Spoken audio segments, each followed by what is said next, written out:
morning, parents, friends, teachers, administrators, and fellow graduates. Or rather, after all these years, it may seem more appropriate to say brothers and sisters. My name is Giovanni, and I'm the Salutatorian for the Collinsville High School class of 2012. I'm here to welcome you, but perhaps for us, graduates, our welcome is more of one into the new world than to the ceremony. After many years of working in a system that has cradled us and asked us to succeed in a very particular way, we are now somewhat more independent. Most of us either preparing to support our families or go off to college. Not long ago, when I was making my decisions for college, I had a friend tell me that the education that I would receive was not quantifiable. Now, I'm sure many of you, fellow graduates, remember when we, standing at our black lab benches sophomore year in chemistry, learned about the difference between quantitative variables, that is, measurements that have a number, and qualitative variables, those without one. I make that distinction here, that education is not something that is easily quantifiable, not something that is easy to measure with a number. And if you think about it, there are few numbers that can actually tell you the difference between different qualities of education. The nearest approximation that we have are standardized test scores, but these really leave out a variety of other factors. The socioeconomic balance of the school's district, the opportunities that these schools open up for students, and the environment of conviviality. When measured with everything, these test numbers, in fact, seem to mean much less, and instead seem to only give you an inkling of what a school can provide. But all too often, we overlook that which is more difficult to quantify, such as all these other factors in school, only because it is so difficult to grasp. This idea of quantification is never truer than with issues concerning the welfare of people. It certainly seems that in our American society, extra zeros after a dollar figure are much more striking than extra zeros on the number of people who don't have to worry about their medical expenses this year, or something that we can't count, like the beauty of buildings. Recently, innovators have taken this and put it into human terms. While we've had money to quantify transactions for 5,000 years, it was only in 1990 that Pakistani and Indian economists developed the Human Development Index. It brings together measures of life expectancy, literacy, and standards of living to show the welfare of a country.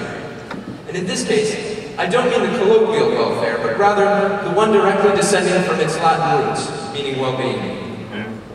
In this case, I find money very similar to those test scores I mentioned earlier, and this development similar to that authentic experience that a school can actually provide. Now we, in America, by far still have the highest gross domestic product of any country in the world for a few years, meaning that we have the largest and consequently strongest economy. But when you use the more accurate 2011 measurement of the Human Development Index that factors in income inequality, we drop to 23rd. I want to recollect with you one of my recent travels. I was along a lake, taking a walk with my father in the morning, with a few sailboats and birds lying calm on the water, and the steam rising above the lake on a backdrop of tree-capped and occasionally snow-capped mountains. And on a little sign I saw something that said, roughly translated, the European Convention of Landscape gives this definition. Landscape is an area made up of the actions of natural and human factors and their interrelations. The perception of landscape comes both from the changes made to the landscape and made in man's history, and the personal cultures tied to every person and to their society. This convention recognizes that the landscape is in every place an important element of quality of life.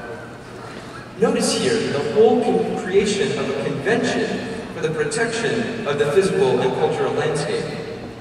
The understanding that both of these elements, the land and culture, are connected and important to protect for the good of the people. Think that this protects the castles that lie in those mountains, the pristine lake that I was walking around, and not to mention the authenticity of Italian or French culture as a whole. Some of you won't be surprised that I noticed the quantity of solar panels I saw on that trip to Italy. I think I saw more traveling there in 2 weeks than I had seen here in 10 years. We're behind America. These panels protected that last element of its pristine lake, its air. And so, friends, imagine the beauty of the protection of quality of life, something that is drastically more difficult to quantify than our economy. I believe we too often overlook quality of life for certain economic efficiencies. The size of our house, over the beauty and living we can impart upon it, as well as its support for local carpenters. The speed or the price at which we obtain our food, rather than the taste or wholesomeness of it.